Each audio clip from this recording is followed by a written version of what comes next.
Chris, how would you describe the shadow in your own words?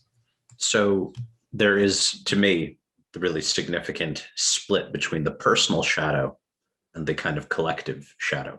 The personal shadow being essentially what Freud believed the unconscious was, a recess of the mind containing all of the repressed drive, all repressed emotions, desires, all of that existed within the shadow. But today I really wanted to talk about kind of the concept that I've been developing of a kind of digital and collective form of the shadow. So everybody's repressed feelings and what a kind of image of collective repression, a scapegoat, can look like, what collective shadows form online. Now, the scapegoat is one of the really great visions of the collective shadow, literally the demons of the community put into one figure. So I think a good example to start, I'm not sure if you're familiar with Chris Chan. So Chris Chan was, or is, a very prolific online creator of comics. They have autism, and so the comics are, odd to people. And because they are so online, they became a scapegoat, and they were really the first, what is called a lolcow, somebody that these trolls can literally milk lol, they can milk entertainment, milk laughs from this figure. And kind of these people collectively came together to torture this person and have been doing so for like 2 decades now. Like they're the most documented person online. Just their entire life has been manipulated by these people. And the thing that you hear a lot in these communities is, gee, Chris Chan reminds me of myself. They occasionally will make up like, oh, we're trying to help them. We're trying to, show them that they just need to step up and, be normal. But in reality, they fear the part of themselves that they see in Chris Chan. And this is the case along so many figures who we despise online. And there are many people who are popular solely because there's an audience that despises them. And they're able to act as a scapegoat for collective demons. And so I think it's a really common phenomenon right now. It's not like they choose that person at first for any perceived flaw. They simply become the vessel for these demons of the community. In the Bible, it's pigs as well as goats that Christ casts off the mountain.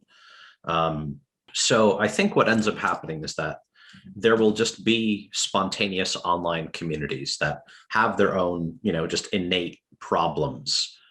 But to avoid, dealing with them, they are projected into that one figure, just in the way that communities projected their demons there.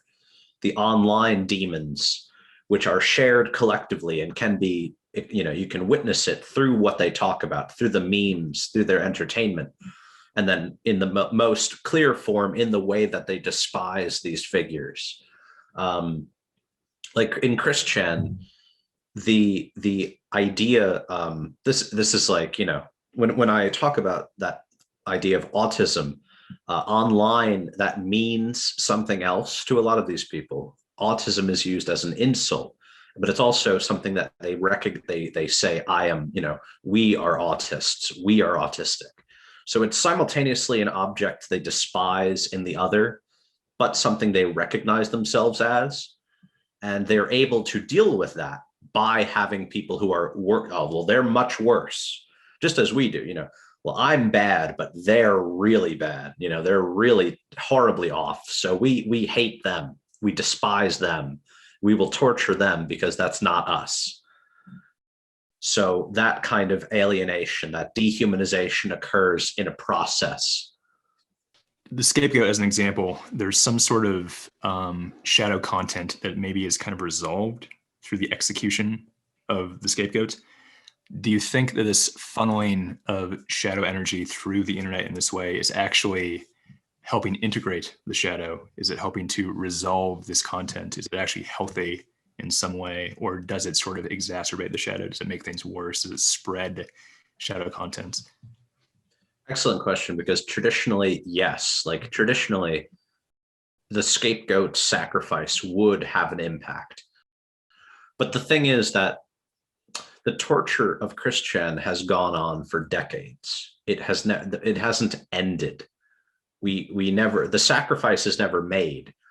And I think that image is very present in like the concept of the Matrix and vampirism. Like imagine a vampire that doesn't kill its victim, it keeps them around for blood.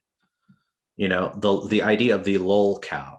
You're not going to kill the goose that lays golden eggs. You're not going to kill that one. So they keep these scapegoats around endlessly and devour, you know, their suffering. They feed on that pain and suffering indefinitely, as long as they can.